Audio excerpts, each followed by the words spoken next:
Hey everybody, Drew here, and you're in my shop again with another second generation Prius, and today we are going to be changing out the inverter coolant pump.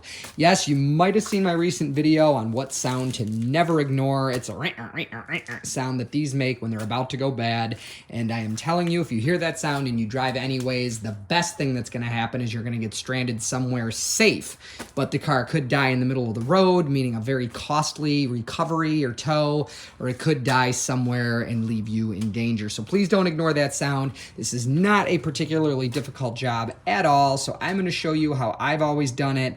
And, we're going to eliminate as many unnecessary steps as possible and get through it together. So the first thing you guys need to know is the inverter is in the way. So the little gizmo is right there. I'm not sure if you can see where that hose clamp is, right where my finger is. That bolt right there is the equivalent of this bolt right here. So as you notice, there's a bracket, and it's, there's a little nut right there in the dead center of your screen and the U-bend of that rubber hose. And there's another one right where my finger's touching. See it right there? Covering, not covering, covering. That would mean you have to move completely out of the way. The three-way coolant control valve to get, we're gonna skip that. That's an unnecessary step. We're gonna go after these 10 millimeters. We're gonna take off the pump, but leave the bracket, throw away the new bracket, and we're gonna get this done as easily as possible. So I wanted you to know your inverter is held in the car by, other than a bunch of wires that can kill you and lines that you certainly don't want to rupture, it's held in the car physically by 1, 2, and then 3 12 millimeter, of course they're 8 millimeter thread, but 12 millimeter bolts. And for years I've done this with just that one and that one off. Or excuse me, I should say I've done the three-way coolant valve. The last time I did it and made a video, that link will be in the description, I did take out the back one too, because it's really not that hard with extensions and wobbles and U-joints. But for today's purpose, we're just going to take off not just this bolt, but also the two screws there, the two machine screws that hold this bracket onto the inverter. We're going to take this one off and wedge something under it to give us enough room to get down there. The big thing is we don't want to drain that entire system. Maybe you do.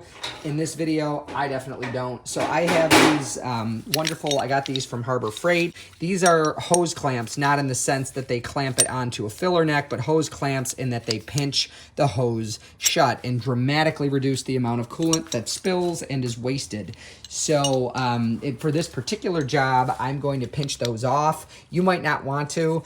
You might want to drain your entire system, which is pretty easy to do. It's not going to be in the video, but it's maybe check the description. Eventually, maybe I'll put a link in the description for a flush or a drain and fill, I should say, of the electrical system in these cars. I've done a bunch of them in the past. Most recent one I did was on a Camry hybrid. And I do realize, by the way, that this has been covered many, many, many times, but there's a lot of subscribers on here, thousands, probably over 4,000 subscribers at the time of filming that are here just because of my Prius videos. I love you guys. Thank you so much for your interest in, what I do. So I wanted to make you guys a video with, if you're comfortable with me and you want to see me do it, well, that means the world to me, and the least I could do is give you a video. So that's what this is, and let's not waste any more time with all the warm and fuzzies. Get going on it. So with an extremely sophisticated tool designed specifically to create space, I have that wedged up where I can get at these 12s right here. Right. That top one there, that's off and clamped and sitting over there. The bottom one, by the way, you'll notice I pulled it out of that little bracket. The bottom one, you have to get out of the bracket first. And by the way, make sure there's something under your car to catch the little bit of coolant that you do spill. The final step, by the way, is to rinse this all off with a garden hose once you're certain you don't have leaks. So if you're wrong about that certainty and there are leaks, you can smell that coolant, not what you spilled doing the job, right? I'm gonna pinch off this line down here, and I'm gonna go ahead and get the pump out of there, and we're gonna make sure we do that together because it's a little tricky. So the lines, there you go, the lines are off of it and set aside and clamped. The next step is to get the connector, and it's kind of tough to get in there sometimes. I think I've shown you guys these in another video. They're double jointed needle nose or long nose pliers, and they're really, really good because, when you go to use a pair of pliers like that kind or like this kind here, long reach, which everybody needs to have those, A lot of times the handles want to open up right where you can't get your hand. But with this, you know, this set here, it's really hard to do this with one hand, but let me see. So I'm just, it's not a difficult thing to do, disconnect this connector, just to show you guys. But, you know, to get down in there and do stuff like that, you know, with the handle way up here and out of the way is pretty great. I think they're, I don't know, they were like 20 or 30 bucks at Harbor Freight, and they're their higher end brand. And yes, I'm sure you could get a pair for 500 at Snap-on, but guess what? Those work fine. So you could clearly see 1, 2, 3, 10 mils. We're gonna zip those bad boys off with a bunch of extensions. Something else you guys should know about is the wobble extension. If you can buy them also, again, at Harbor Freight. If you feel the need to spend $75 on one of these bad boys, go for it. But the Harbor Freight ones work great, and they have this, the tip of them, the square part that goes in the socket is rounded. And what that allows, if I may show you, is there. So a little bit of articulation, if you will. So a couple wobble sockets together, and that's totally different. That's a U-joint, an impact U-joint. A couple wobble sockets together, super easy to get down in there. We're gonna zip those bad boys out. You can see how easy it is to get the pump off. So I'm not sure you even need wobble sockets. They do make it a little bit easier. If I had two hands, I would not be letting the bolts fall. Whoa, that's not good. Wouldn't be letting the bolts fall as I finish, but there is one. Actually, I could just grab the pump. Now, it's not easy to get out, but without the bracket, that's the other thing too. I think a lot of folks assume that the new one comes with a new bracket, so they have to use it, but why? That's the old one right there, and just see you later, right? So there's your old bracket. If you feel the need to change your old bracket, now's the time to do it. Bearing in mind, again, you need to take off that extra bolt down there, that 10 millimeter that I showed you in the beginning.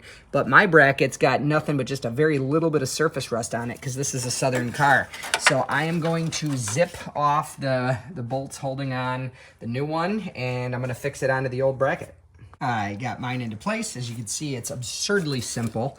I'm just gonna pull off these protective things that the new one came with and put it back together in the opposite that it came apart. Super easy. So again, everything is tough to do with one hand. Now that I have them both clamped, I can take off my clamps. By the way, sometimes, you know, if you have something that has pressure, and you don't clamp all the lines before you start, the pressure that's in the system will just gush through the device you're changing. In this case, a pump. Sometimes it's like the three-way coolant valve. So as awkward as it is, and as much as there is not room, you have to clamp them kind of all before you start the job, and wait to unclamp them all till all the the hoses are back fixed and clamped in their original position. So if you can't do this clamping it off, if that's too hard for you, like I said, just be very mindful that you're not, poisoning the environment or getting it all over yourself. Wear gloves. All this crap is poison.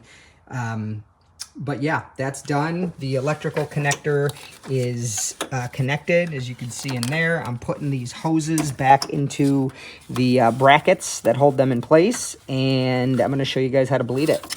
And this is much, much like a brake caliper bleed in that we're going to use a tube so coolant can get out and bubbles can get out, but bubbles obviously can't go back in. Once they go into the coolant that's in that reservoir there, they're going to just, go into the atmosphere. They won't go back into the system, obviously, because you have a positive flow of coolant out of the line. Take a flashlight and hold it against that, and you can see where the coolant level is. The low line is the bottom of the tank seam, and the full line is the that line right there. You want to make sure it's not over full, and you do not need the car running to do this. You just need to be in the on position, and it's going to be pretty straightforward. I'm going to show you what that looks like. All right, so you can see the bubbles coming out. Not too many of them. One of the other things you'll notice is how quiet that pump is compared to the bad one.